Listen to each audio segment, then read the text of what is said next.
ছোট বাচ্চাদেরকে মসজিদে ঢুকতে দেন তো, না বের করে দেন? বের করে দেয়।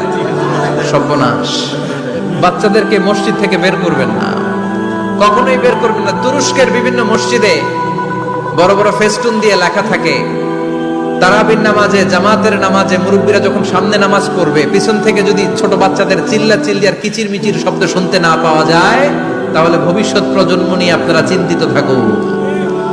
পিছনে যদি বাচ্চাদের হই হুল্লোড় না থাকে, চিল্লা ফাল্লা না থাকে, তার মানে নেক্সট জেনারেশন এগুলো মুসল্লি হবে না, এগুলো হবে ডাকাত।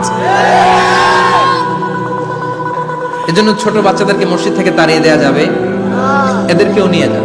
এরা হাসতে খেলতে চলতে ফিরতে, আমি বাইরের যত জায়গায় তারাবি পড়েছি, অনেক দেশে তারাবি পড়েছি রামাদানে, ছোট বাচ্চারা পিছনে অনেক কিচির মিচির করে, হঠাৎ অ্যানাউন্সমেন্ট দেয়, বাবা মারা ছেলে মেয়েদেরকে শান্ত করেন।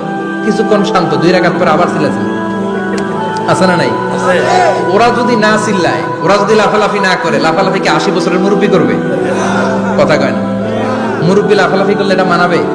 ছোট বাচ্চারা লাফালাফি করবে, একজন আরেকজনের কামড় দিবে, কাঁচের গ্লাস ভাঙবে, এটাই পৃথিবীর সৌন্দর্য। চিল্লায় বলেন ঠিক কিনা?